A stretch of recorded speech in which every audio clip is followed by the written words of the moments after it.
2027 하계 유니버시아드로 알려진 세계 대학 경기 대회를 공동 유치하는 데 성공했습니다. 5,810억을 투자해서 2조 7,289억이 경제 효과가 발생한다고 해야 돼요, 안 해야 돼요? 당연히 해요.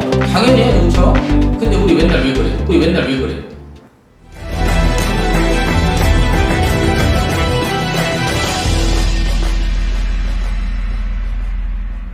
지금 2027년 세계대학 경기대회가 충청권 4개 도시, 대전, 세종, 충남, 충북 4개 도시가 공동 개최를 하는 것으로 지금 확정이 됐습니다.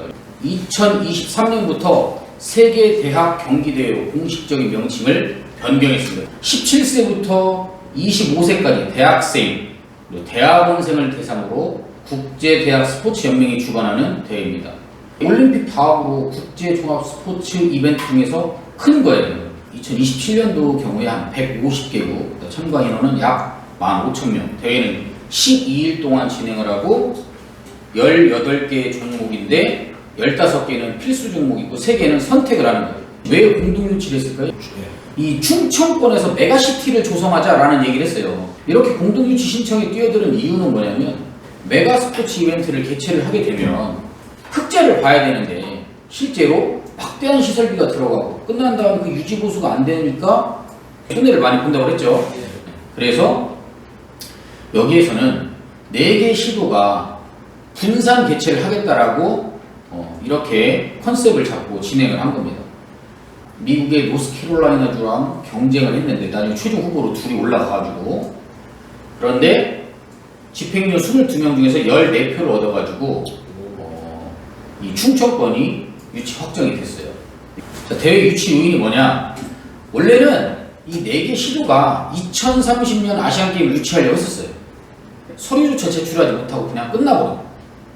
지금 국가적으로 봤을 때 메가스포츠 이벤트 개최에 대한 어려움들, 이런 것들을 많이 생각하고 있는 것 같다라고 저는 그때 생각을 했어요. 27년 세계대학 경기대회에서는 이 가치와 비전에 중점을 두고 이 충청권이 도전을 한 겁니다. 그럼 미국의 노스캐롤라이나는 어떤 걸 주장했냐? 우리는 스폰서십 활동을 통해서 대회에 소요되는 예산들을 좀 준비하겠다. 우리는 국비와 지방비를 포함해서 이걸 준비를 하겠다라고 하니까 당연히 안정적인 재원을 마련할 수 있는 나리 쪽 유리하다라고 이렇게 판단을 했던 겁니다. FISU 정책에 부합하는 레거시, 이 레거시가 이제 그 스포츠 유산이라는 거예요. 끝나고 난 다음에 그 유산들을 어떻게 할 것이냐, 뭐 시설이라든지 뭐 활용할 수가 없잖아요, 그죠? 이런 것들을 어떻게 할 거냐. 흑자 경영해라, 진짜. 적자 유치 우리 원치 않는다. IOC도 마찬가지로 다 이런 추세예요. 그래서 그런 것과 좀 맞아 떨어진 것 같고, 이걸 유치하기 위해서 이 충청권에서 되는 100만인 서명운동까지 좀 펼쳤어요.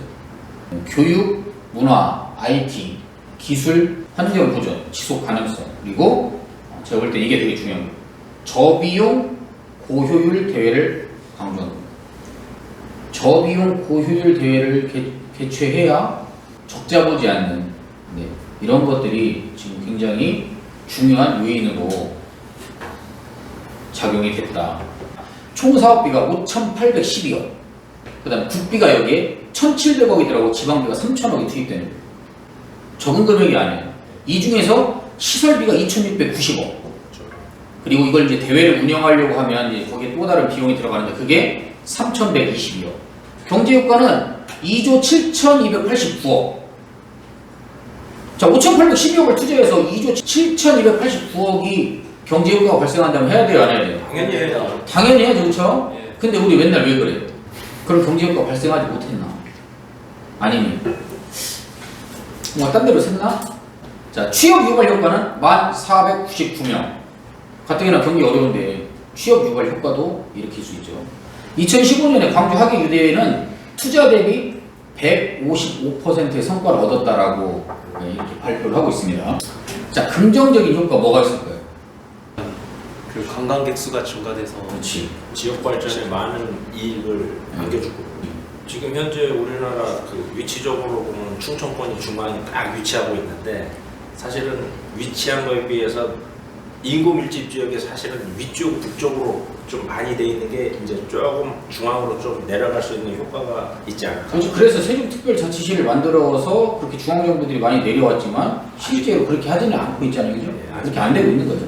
왜냐면 많은 인프라가 다 수도권에 집중되어 있기 때문에 어쩔 수가 없는 거예요. 즉 수도권에 인프라가 집중되어 있고 거기서 자란 사람들은 사실 잘 내려오지 않는 거예요. 지방에서 성장해서 수도권에서 자리를 잡았어. 그래서 내가 자녀를 낳았어. 그럼 나의 자녀는 고향이 수도권이기 때문에 이 사람들 그냥 여기서 계속 머물러서 생활을 하기 때문에 점점 수도권으로 집중될 수밖에 없는 겁니다. 정확하게 인프라를 딱 구축해서 도시를 건설하게 된다면 뭐 그 사람들이 굳이 수도권으로 갈 이유는 없다. 우리나라가 지금 출생률이나 이런 문제 때문에 정말 막대한 돈을 투자하고 있지만 실제로 우리가 인구가 늘어나요? 늘어나죠. 이거 안 늘어나잖아요. 이거 잘못된 거죠. 그러면 엉뚱하게 돈을 쓰고 있는 겁니다. 이거. 자, 그럼 긍정적인 효과를 한번 볼게요.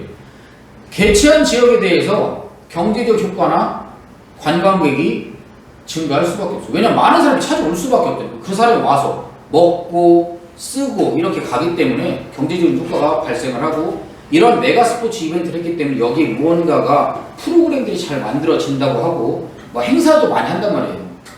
그러면 사람들이 많이 찾아갈 수밖에 없어요. 개최 지역에는 어떤 인프라 구축이 가능한데 대회를 유치하려면 도로라든지 경기장이라든지 숙박이라든지 이런 걸 개선한단 말이에요. 기존에 이제 오래된 시설 같은 경우는 개보수를 하고 이렇게 하기 때문에 그 지역의 인프라는 다시 좋아진다. 예를 들어 종합운동장이 없었어. 국가에서 이거 지어준다고 하면 안 지어줘. 뭐 예비 타당성 조사를 예타라고 하는데 예타하는데도 시간 걸리고 막 이러는데 갑자기 이거 우리가 개최. 그러니까 예타 면제해줘. 해줘야죠. 왜? 야, 우리 대회 하는 데까지 기간 얼마 없는데 니네가 예타 면제 안 해줘가지고 예타 하다가 이거 하다가 어떻게 그러면 정부에서 해줄 수 있는 건 그런 그 정도는 충분히 도와줄 수 있다. 개최 지역의 삶의 질이 향상되겠죠. 왜냐하면 인프라가 더 좋게 구축이 되고 여러 가지 기반 시설들이 좋아지기 때문에 삶의 질은 당연히 향상될 수밖에 없습니다. 또 이 대회 개최를 위해서 여러 가지 방송이라든지 언론이라든지 또 그 다음에 지역에 대한 지명도 우리나라에 88 올림픽 때 88 서울 올림픽인데 서울이 어디에 몰랐잖아 사람들이 잘. 근데 서울 올림픽을 한다면 올림픽을 개최한 나라 지명도도 상승하고 지역 주민이 단결했을 때 여러 가지 시너지 효과가 발생할 수가 있겠죠, 그죠? 그 대회 때문에 다른 산업에도 다양한 영향을 행사가 미친다. 진행될 경기장은 그린벨트와 예산에 묶여 첫 삽도 떼지 못한 상황입니다. 워낙 많은 예산이 소요되는 사업이라 예비타당성 조사에 막혀 수년째 제자리 걸음입니다. 자, 그러면 제가 주로 많이 요구하는 게 이거예요. 부정적인 효과를 어떻게 해결할까? 싫은 소리 한다 뭐라고 할 게 아니라 이 싫은 소리 하는 건 이걸 뭔가 해결해야 된다는 얘기예요. 해결해야 되잖아.